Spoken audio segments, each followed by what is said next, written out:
le Dieu d'Israël, pour leur dire ça, il leur a envoyé un prophète, Moïse. Amen. Et Jésus-Christ, remarquez que Moïse était allé à la montagne pour rencontrer l'Éternel, et la colonne de feu l'a visité, et il était là, Dieu l'a confirmé dans la nuit. Vous êtes avec moi? Amen. Ça, c'était le premier exode.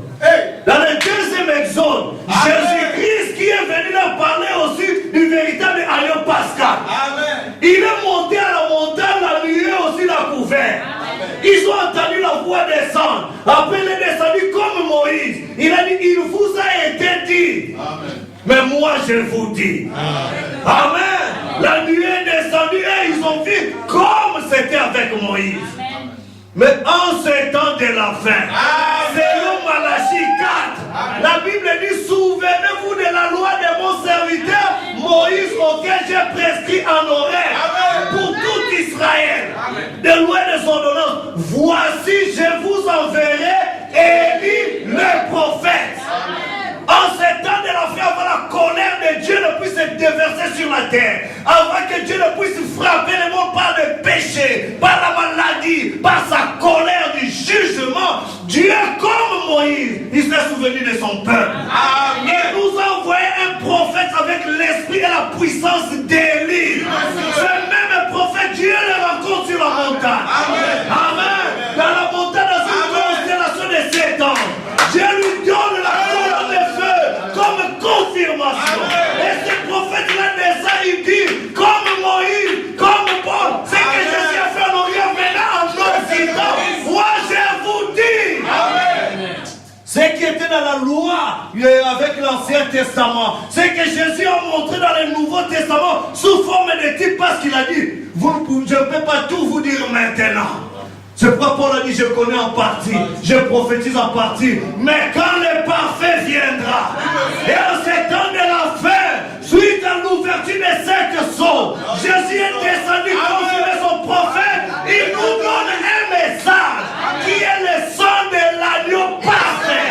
Amen. Ce sang-là efface les péchés. Si vous appliquez le sang sur les linteaux, l'ange de la mort passera par dessus. Amen. Il ne vous frappera pas. Amen. Avant le début du sermon, vous avez entendu l'Esprit en parler. Amen. C'est pour dire que préparez vos âmes. Amen. Amen. Amen. Ce n'est pas un message pour faire peur, mais c'est un message d'avertissement. Parce qu'avant le jugement, il y a d'abord avertissement. Amen. Avertissement, puis jugement. Amen. Mais quand on t'avertit et que tu te laisses avertir, tu es épargné du châtiment. Amen. Amen. Mais si malgré l'avertissement, tu fais la tête, là, tu vas croiser lui-même le grand juge. Amen.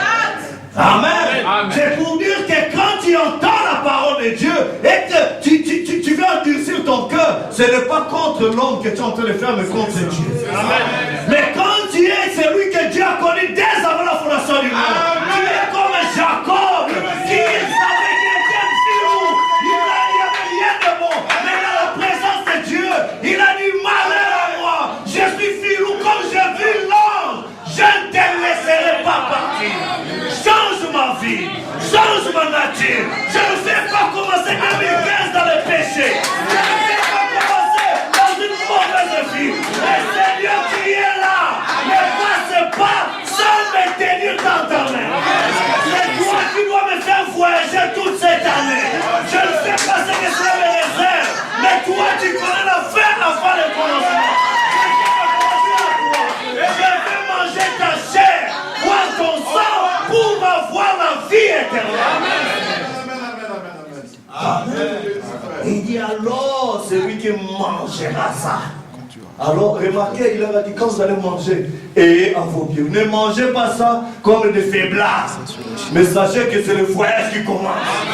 Ayez des souliers à vos pieds. Si vous voulez savoir quels sont ces souliers, allez dans l'autre là, dans Éphésiens 6. Chapitre 6. Amen. Les souliers, c'est les ailes qui donnent l'évangile du temps de la vie. Vous croyez au message, ne soit pas un faiblard. Il faut être zélé dans la foi. Zélé, ça veut dire celui qui est vaillant. Car depuis le temps des gens baptistes, le royaume des cieux est forcé. Ce n'est pas un royaume où on doit te développer, non. C'est un royaume qui est dans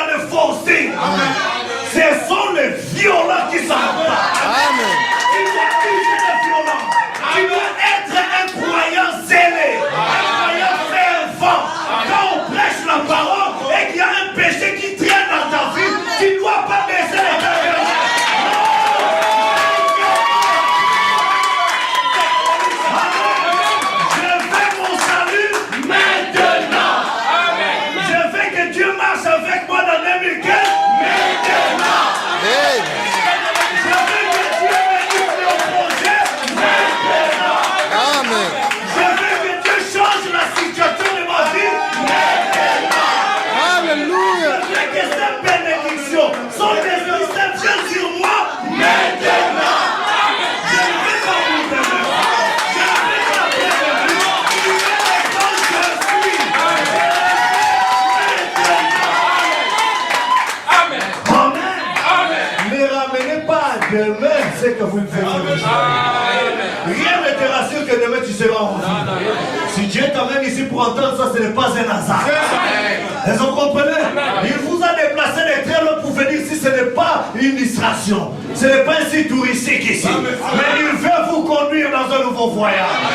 Il y aura d'autres challenges, d'autres défis à relever. Mais toi, ça, tu ne pourras pas les relever. Tu as besoin de sa présence maintenant. Dis-lui, tu as dit, je serai avec vous et même en vous. Amen. S'il est avec le pasteur, c'est bien entre lui et le pasteur. Mais je veux maintenant qu'il soit avec moi. Amen. C'est pourquoi il faut qu'il descende. Pour qu'il descende et marche avec toi, vous venez recevoir le message d'avertissement. Je veux mettre ma viande. Je veux. C'est maintenant que je vais corriger. Si j'ai un problème avec un frère, appelle-les à côté. La Bible dit, n'allez pas avec ton offrande et tout ça, mets ça d'abord de côté, va arranger. Parce que c'est une question du salut de mon âme. Je ne suis pas ici pour plaire à un frère, plaire à une soeur. Je ne suis pas ici pour mesurer ma spiritualité avec un frère, avec. Moi, c'est la titre individuel. Donc je partirai seul. La Bible dit de ceux qui seront sur les lits, c'est-à-dire même si vous êtes mariés, le salut de l'époux, ce n'est pas le salut de l'épouse. Chacun doit travailler pour le salut de son âme, avec crainte et tremblement. Amen. Donc si j'ai à me confesser, c'est entre moi et Dieu. Si ma femme va se confesser, entre elle et Dieu. Mais je me bats d'abord pour le salut de mon âme. Je n'ai pas à demander la vie d'une copine, d'un copain pour savoir si je peux me repentir ou bien si ces péchés-là je peux laisser pour le lendemain. Non! Je veux partir avec Dieu maintenant. Commencer le voyage maintenant. Nous disons Amen. C'est ça la Pâque quand je verrai le sang. Et la Bible dit, sans l'effusion du sang, il n'y a pas de pardon de péché. Amen. Oh, pourquoi nos prières ne sont pas exaucées? Isaïe 59 nous le dit, les 2 premiers versets. Parce que nous avons des péchés inconfessés. Nous avons des choses enfouies en nous, des compromis. Nous avons juste l'apparence, la piété. Pour que les pasteurs me voient que oui, je suis un bon frère, oui, je suis une bonne soeur, je fais tout ça. Ça n'a rien à voir avec le salut de ton âme. Ce n'est pas le pasteur qui va t'emmener à l'enlèvement. Ce n'est pas l'église ou des frères et sœurs. Mais c'est ta fidélité à la parole. Amen. Ce n'est pas une histoire de chrétiens, on doit dorloter comme des petits champs, on doit arroser à tout moment. Veuillez venir à l'église s'il vous plaît. Est-ce que ça vous arrangerait? Ce n'est pas ça. Vous devez prendre l'agneau avec du zèle. Sœur, si tu vas rester, reste pour toi. Moi je pars à l'église. Parce que je prépare ma destination. Amen.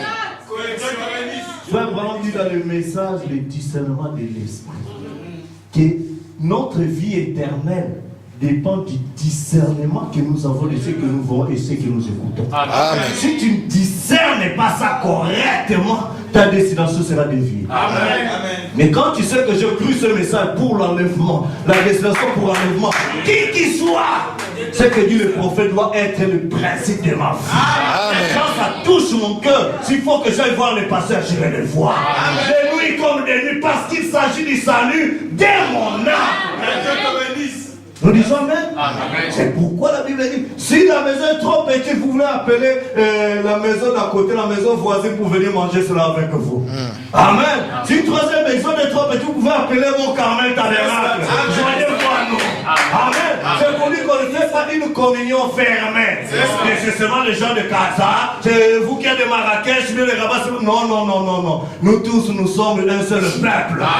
Ce n'est pas une histoire de barrières de murs ici. Non. Dans l'Exode, ils savaient qu'il y avait un pays où coule le lait et le miel. Amen. Il y avait un pays où Dieu rempli du Saint-Esprit.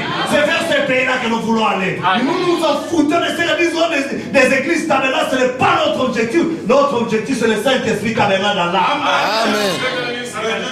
Nous disons Amen. Alors pour manger l'agneau pascal, on ne doit rien laisser de côté. Tout ce que dit la parole. Parce que l'agneau là, c'est Jésus qui est la parole. Amen. Donc on ne doit rien mettre de côté ce que dit la parole de Dieu. En d'autres termes, on ne doit pas faire des compromissions avec la parole. Bon, je vais prendre un peu du monde, un peu de Dieu, comme ça j'ai l'apparence d'un frère du message. Je vais montrer, j'ai les cassettes de l'IFO, Kodakwa, là, et puis quelques brochures. Alors, ça me donne l'apparence d'un frère du message. Là, tu te trompes toi-même. Amen. C'est pas le diable qui te trompe, mais toi-même tu te trompes. Amen. Est-ce que vous comprenez? Mais nous voulons manger l'agneau pascal sans mettre rien de côté. Amen. Amen. Et puis nous allons partir avec Christ. Nous allons manger tout, même ce qui est à l'intérieur, même l'intérieur, même ce qui fait mal. Nous gorons cela. Amen. Vous savez pourquoi? Parce que l'agneau pascal, quand il descend dans Apocalypse 10, celui qui était l'agneau, il devient roi, le lion. Et il se transforme, il devient le livre. Amen. Vous comprenez? Parce que le livre en question, ce n'est pas la vie de quelqu'un d'autre. C'est le livre de vie de l'agneau. Donc c'est la vie de l'agneau qui devient un livre pour toi. Amen. Et ce livre-là, quand tu manges, quand tu parles du message, c'est beau. Mais quand il faut vivre le message. Alléluia. Quand tu vas dîner là-bas. Oh, tu vois bien aimé, ce n'est pas dans ce sens, ce n'est pas dans ce... Non. Les livres, quand on parle du message, c'est doux comme du miel. Amen. Mais quand il faut vivre, mais on a dit à Jean, va, avale les livres. Il faut avaler parce que quand tu avales les livres, ça va purger le ventre. Amen. Ça va ôter l'orgueil. Ça va ôter tout ce monde. Tu vas haïr ce que tu aimais le plus. Amen. Parce que le plus grand, ton plus grand ennemi, c'est toi. C'est qui aime ta chair, c'est ça ton plus grand ennemi. Donc, le combat de 2015, ce n'est pas combattre un frère, une seule, tout ça, c'est combattre toi-même. Et pour Dieu, pour Dieu. Est-ce que vous comprenez?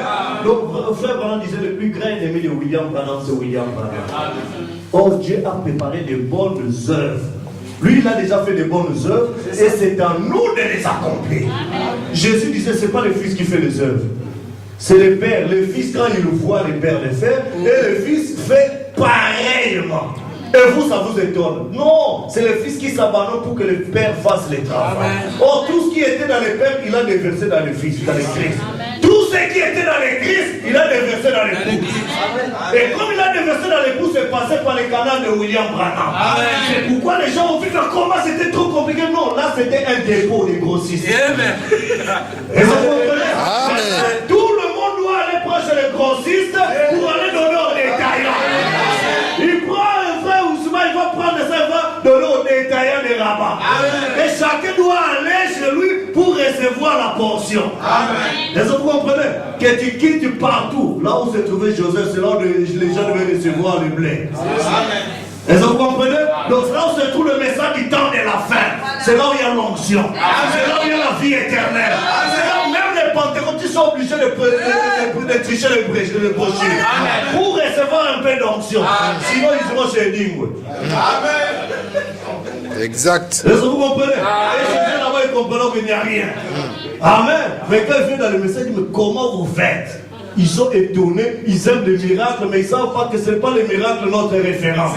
Parce que Jésus a dit, beaucoup vont faire beaucoup de miracles. Ils vont prophétiser, mais moi je vais les rejeter.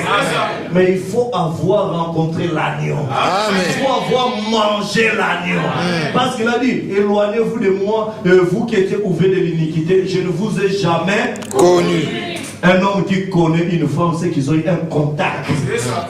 Quand Christ te connaît, c'est-à-dire que tu as un contact personnel. Il s'est révélé, il s'est dévoilé devant toi.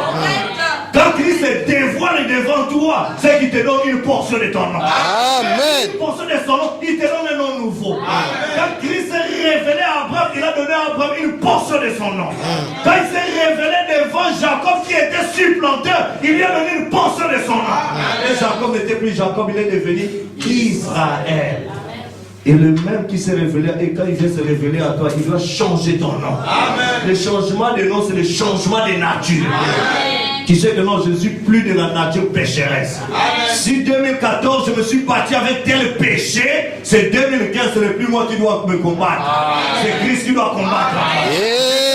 Amen. Alléluia. Amen. Il a dit l'Éternel combattra pour Dieu, combattra pour vous et vous. Gardez le silence. Quand vous gardez le silence, vous êtes au repos. Vous vous abandonnez et lui il fait le travail. Et le repos, c'est le baptême du Saint-Esprit. Amen. C'est pourquoi la vraie Pâque, c'est quand tu apprends de la parole et que tu appliques. La première fois qu'on a servi le pain et le vin, c'était chez notre père Abraham. Ce n'était pas qu'il revenait de la fête, mais il revenait d'une grande bataille contre les rois de Sodome et Gomorrhe. Est-ce que vous comprenez? Contre les rois. Or, nous vivons dans un temps semblable au temps de Sodome et Gomorrhe. Il faut encore vaincre Sodome, l'esprit sodomite. Amen. Qui aime voir les homosexuels, les films pornographiques, toutes ces salles, c'est les esprits sodomites. Amen. Qui aiment entrer dans des sites bizarres, là, c'est les esprits sodomites. Amen. Ah, comme nous le faisons, on ne doit pas avoir une copine, un copain, sinon on va me voir. Alors, dans ton smartphone, tu es en train de télécharger des démons. Ils sont en train de liés dans cet esprit sodomite. C'est ça le roi de Sodome que tu dois combattre. Des histoires de l'hypocrisie, des critiques entre frères et sœurs. C'est ça le roi de Sodome que tu dois. Amen. Est-ce que vous comprenez? L'esprit de calomnie, de haine, de jalousie, c'est ça le roi de Sodome et Gomorrhe que tu dois combattre. Amen. Parce que ce n'est pas un roi qui est en dehors de toi, mais en toi. C'est Paul qui dit, nous ne luttons pas contre la chair et les sangs, mais contre les esprits méchants dans les lieux célestes. Amen. C'est dans une autre dimension. Exact. Ils viennent influencer cette chair. Et cette chair est directement connectée à cette dimension-là. Amen. Ça aime bien critiquer, parler de l'autre. Ça aime bien se prévaloir ceci, alors que c'est ça notre plus grand ennemi. Amen. Alors il faut prendre l'agneau pascal. Amen. Manger ça avec des herbes amères. Amen. Amen. Prendre ça avec ce qui crée l'amertume, ce qui ne plaît pas à cette chair. Dans le message du Saint-Esprit, il dit pourquoi le Saint-Esprit est venu? C'est pour ôter de nous tous ce je. Ah, moi, qu'on parle seulement de toi, pas aux autres, non. Mais celui qui s'humilie, c'est celui qui s'élève. Quand Israël s'est humilié pour faire ça, Dieu les a élevés, il les a amenés dans le Pasque, il les a fait passer par-dessus. Et ils sont allés là où coule le lait et le miel. Eux, c'était naturel, mais toi, Dieu va t'amener jusqu'à partager son trône. Celui qui vaincra, je le ferai asseoir avec moi. Amen. Pas ailleurs. La destination, c'est le trône de Jésus-Christ. Amen. Amen. Alléluia. Là, quand tu partages le trône, c'est-à-dire il te donne son pouvoir. Il te donne tout. Mais maintenant, tu as déjà ses pouvoirs. Amen. Il faut lui dire, Seigneur, quand tu viens prendre ses pains pour dire, Seigneur, par la grâce de Dieu, durant 2014, ce qui m'a été prêché, je l'ai vécu. C'est pourquoi, en signe de reconnaissance, je prends ce pain. Ce pain, ce n'est pas ça le corps, mais c'est le symbole du corps. Que la parole que le pasteur nous a enseigné durant toute l'année 2014, par la grâce de Dieu Seigneur, je l'ai vécu. C'est pourquoi je viens, je prends ce pain. Aide-moi pour les nouvelles. Si je ne l'ai pas vécu, si ton cœur te condamne, n'ose pas. La Bible dit c'est pourquoi il y a d'autres meurent. Il y a d'autres qui deviennent infirmes. Il y a d'autres, tout ça, ils sont pardonnés, ils sont devenus fous, tout ça, parce qu'ils voulaient se faire passer pour quelque chose. Amen. Ne le fais pas par orgueil. Ne le fais pas pour montrer aux autres que non. Sinon, moi je suis le plus pécheur. Non, moi si je... Non, ici il n'y a pas question de Kiyanké. C'est ça. Ici c'est une question de toi et de Dieu. Amen. Quand tu sais que devant des sœurs, tu apparais comme une sœur, mais quand tu restes seul, tu es comme une païenne, comme une Jézabel, n'ose pas. Amen. Est-ce que vous comprenez? Amen. On n'est pas venu ici pour pouvoir savoir tout ça. Et le pasteur qui va servir, parce que c'est Melchisedec qui sert. Quand il voit, un tel n'a pas mangé, un tel n'a pas bu, tout ça, il doit savoir pourquoi. C'est dans son droit. Il dit, Seigneur, pourquoi celle-là a telle faiblesse? Ça va donner des devoirs au pasteur pour mettre encore beaucoup de ses pieds à genoux. C'est pas pour rien que tu payes la dîme. Abraham a payé la dîme à Melchisedec. Melchisedec l'a servi. Abraham revenait de la plus grande bataille jamais livrée. Pas un seul roi, mais beaucoup de rois. Et toi aussi, tu as combattu beaucoup de rois durant l'année 2014. Alors, s'il y a une faille, Melchisedec dans les pasteurs doit savoir qu'est-ce qui se passe. Amen. Pour venir, bon, on va mettre une ordonnance. On va signer un nouveau pacte. Je vais commencer à prier pour toi. Toi aussi, il faut prier. Comme ça, nous devons vaincre tel démon. Amen. Amen. C'est le devoir du pasteur. Ce n'est pas en fait le pasteur, mais c'est Melchisedec dans les pasteurs. Amen. Est-ce que vous comprenez? Amen. Parce qu'on n'est plus dans un sacerdoce lévitique, mais on est dans le sacerdoce de Melchisedec. C'est-à-dire celui qui est monté au ciel selon l'ordre de Melchisedec, c'est le même qui est descendu, qui a fait des airs comme. Nous sommes comme des pasteurs, mais le vrai pasteur c'est lui. Amen. Nous sommes comme des évangélistes, mais le vrai évangéliste c'est lui. Amen. Nous sommes comme, mais le vrai c'est lui-même. Alors si toi tu vois dans les pasteurs, mais cela c'est Melchisedec au travers de lui qui me parle. Alors tu n'as pas honte d'apporter la dîme à Melchisedec. Non pas la chair physique là, mais à Melchisedec que tu as reconnu. Parce qu'il t'a donné le pain, la parole, il t'a donné du vin. La stimulation de la parole. La parole que j'ai réussi à stimuler pour m'aider à vivre au-dessus de tels péchés, de tels manquements, de ceci, de cela. Alors, je viens pour m'abandonner à Dieu. Amen. Là, tu n'es pas en train de donner un homme, mais tu es en train de donner ça à Dieu qui a donné cette prescription. C'est comme si tu allais payer la facture, l'impôt de la facture d'électricité dans des espaces. Est-ce que vous comprenez sur Maroc, il y a des espaces?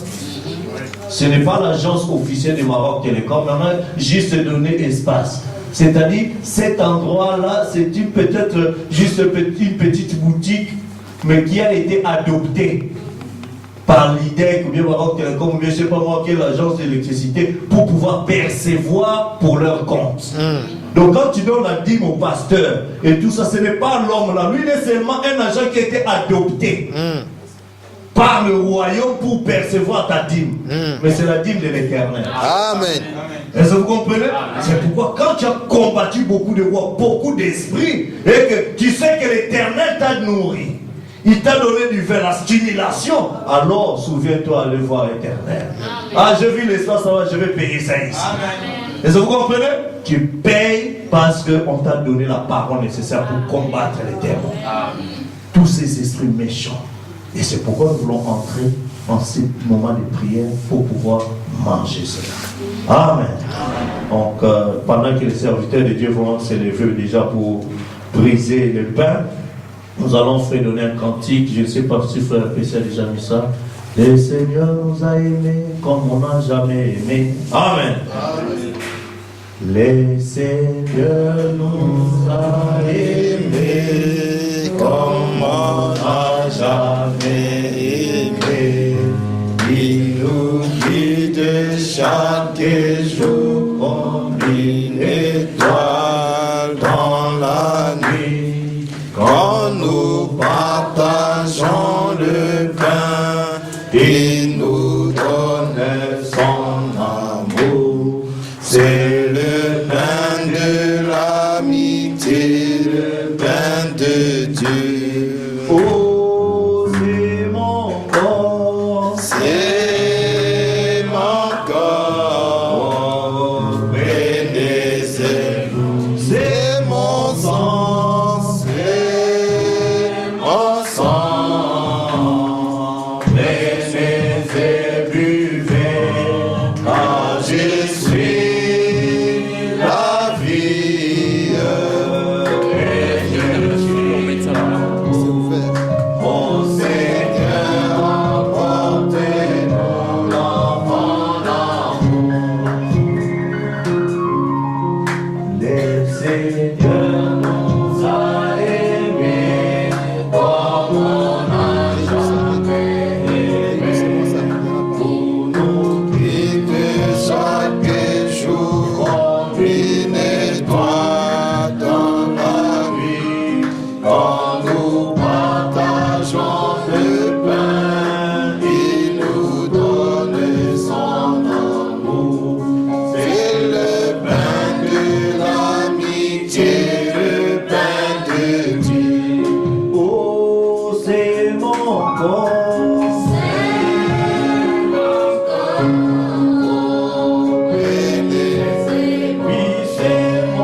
la Bible dit, on ne mangera point de pain levé.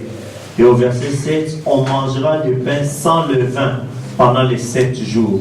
On ne verra point chez toi de pain levé, et l'on ne verra point chez toi de levain dans toute l'étendue de ton pays. Amen.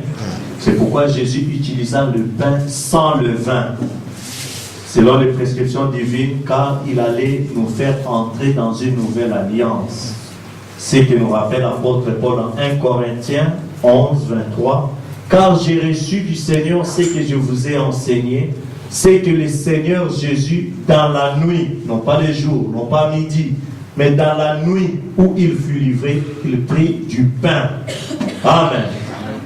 Paul reconnaît avoir reçu du Seigneur son enseignement, et c'est en prenant du pain sans levain que l'Église primitive a pratiqué la Sainte Seine. Le pain représente le corps de Jésus-Christ parce que le Seigneur Jésus était irréprochable dans sa pureté et sa sainteté. Le pain doit être sans levain. Dans la référence suivante, Paul compare le pain à Christ et le levain au péché. Car dans 1 Corinthiens 5, 6 à 8, c'est bien à tort que vous vous glorifiez. Ne savez-vous pas qu'un peu de levain fait lever toute la pâte? Faites disparaître le vieux levain, afin que vous soyez une pâte nouvelle. Puisque vous êtes sans levain, car Christ, notre Pâque, a été immolé. Célébrons donc la fête non avec du vieux levain, non avec un levain de malice et de méchanceté, mais avec le pain sans levain de la pureté et de la vérité. Amen. Donc nous prenons ces pains sans levain. Si toi tu as une mauvaise vie, ça veut dire que tu as le levain en toi. Ne viens pas prendre un pain sans levain, c'est incompatible. Vous comprenez? Il faut mettre votre vie en ordre, arranger avant de prendre ce pain-là. Si tu ne prends pas le pain, il ne faut pas dire, bon, il y aura lavage de pieds, j'irai laver les pieds. Non, ce sont les 3 institutions qui doivent s'accomplir. Quand Jésus affirme dans Jean 6, 51, je suis le pain vivant descendu du ciel. On s'identifie comme étant le pain. Et pourquoi nous ne prenons pas beaucoup de pain? Que chacun qu'on puisse lui acheter son robe, lui donner ça. 1 Corinthiens 10, verset 17 dit, puisqu'il y a un seul pain, nous qui sommes plusieurs, nous formons un seul corps. Amen. Car nous participons tous à un même pain. Amen. Le corps de Jésus est unique et c'est ce corps-là dont nous formons des membres. Amen. Nous formons un seul corps. C'est pourquoi quand tu comprends que celui-là c'est mon frère, c'est ma soeur et tout ça, nos différences, considérez ça comme étant les différentes parties d'un seul corps. Mon orteil là-bas, je ne peux pas comparer ça avec mon pouce. Non.